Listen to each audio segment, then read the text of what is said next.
Hello everyone, it's I80386SX, and today we're going to talk about Mitel phones, or the handset, to be exact. This is going to be my second attempt to record this video. The first time around, when I did it, my nasal passages were clearly in charge, and that picked up on the camera, and so with some constructive criticism being applied towards that, I simply decided to redo this video. So, why am I going to go talk about handsets? Well, it appears that these have a known issue. And I don't know if I can get it to pick up on video, but we're going to try.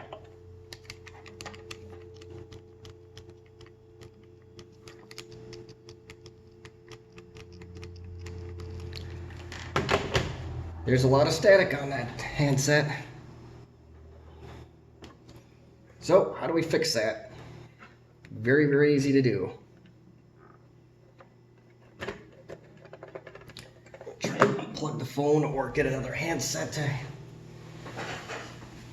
Now we'll just unplug the phone.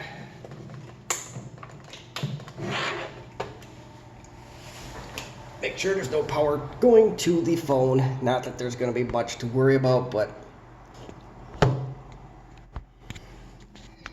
better safe than sorry.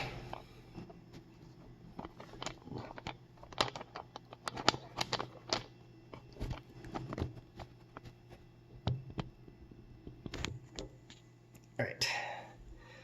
You need a soldering iron, some solder, and of course, a defective handset.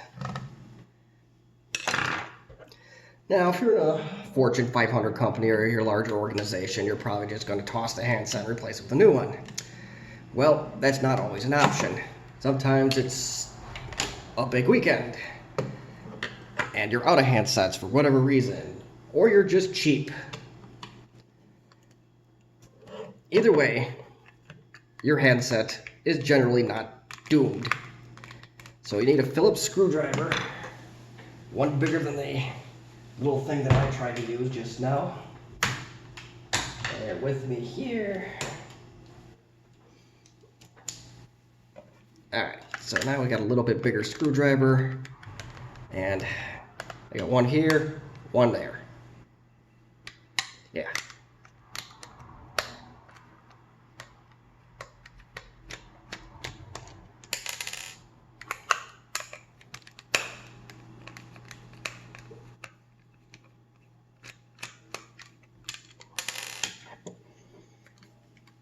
And the headset should generally just come apart. This one is not, so you may have to coax it out just a little bit more with the prying tool. Find the seam and work around.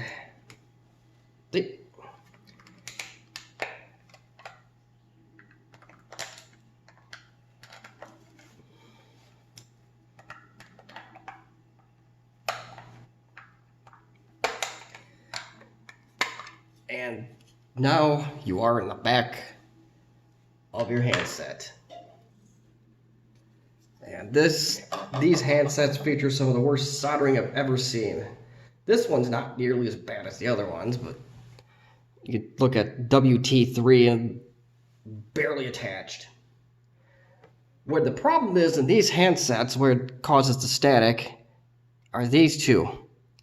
So a lot of times you have to reflow them or just add a little bit of solder. Let's see what we can do here.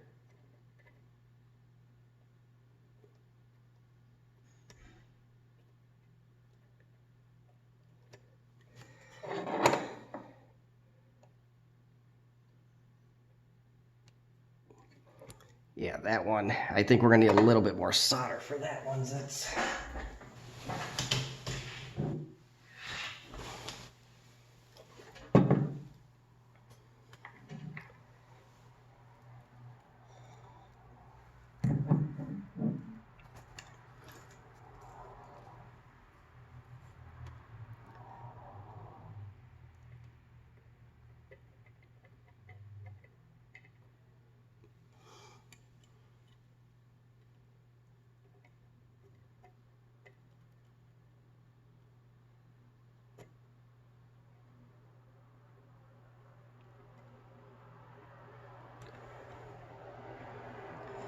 And this WT3 looked pretty questionable, so let's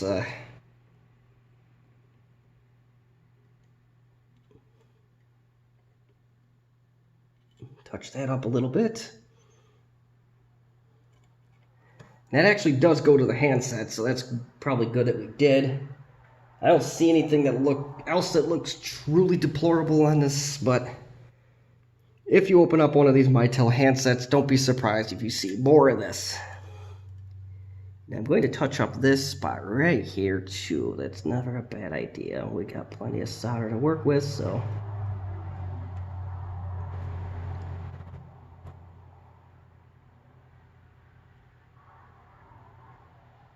There we go. That one looks okay, but we'll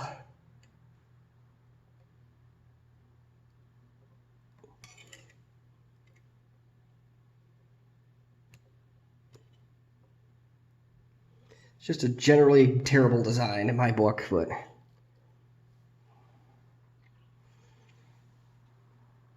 all right, so let's test our work. I usually condemn the idea of putting things back together before you test them, but I think that's going to be the easiest in this case. So there is a hook-like option here, so you just put the top of your handset there. In theory, it should snap back together.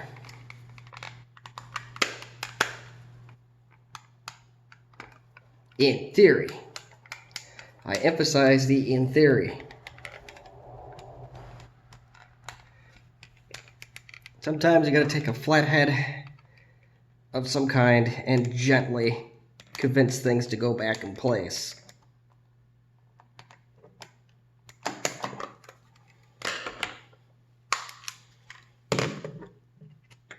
And so we don't totally jinx ourselves, I'm not gonna put the screws back in yet. We'll plug our phone back in.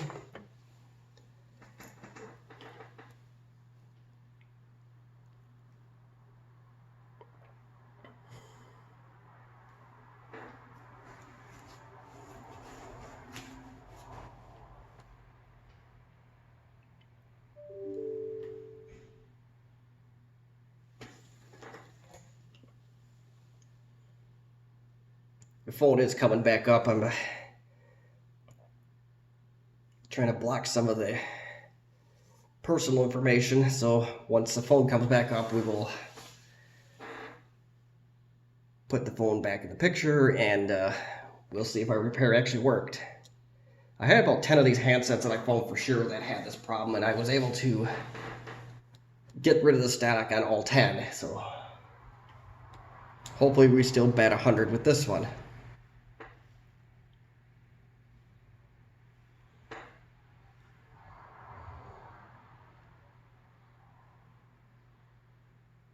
And we're starting my net, so we should be able to do some stuff here shortly. All right, applications are now loading.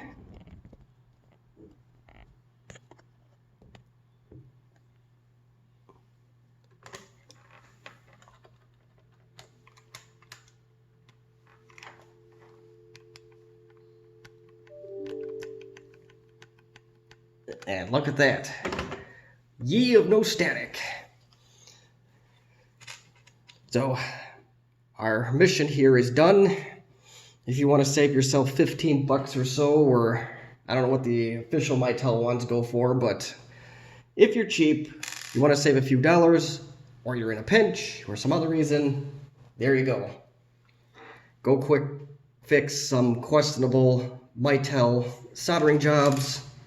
You don't even need flux or really anything over extravagant to fix it. So my soldering iron is just a basic Weller, and this solder is from Lord knows where. It's about 20 years old. It's made in the United States, so that's always good. So yeah, if you have any questions, comments, or concerns or constructive criticism, please feel free to leave them in the comments section. And always thank you for watching another one of my wonderful repair videos.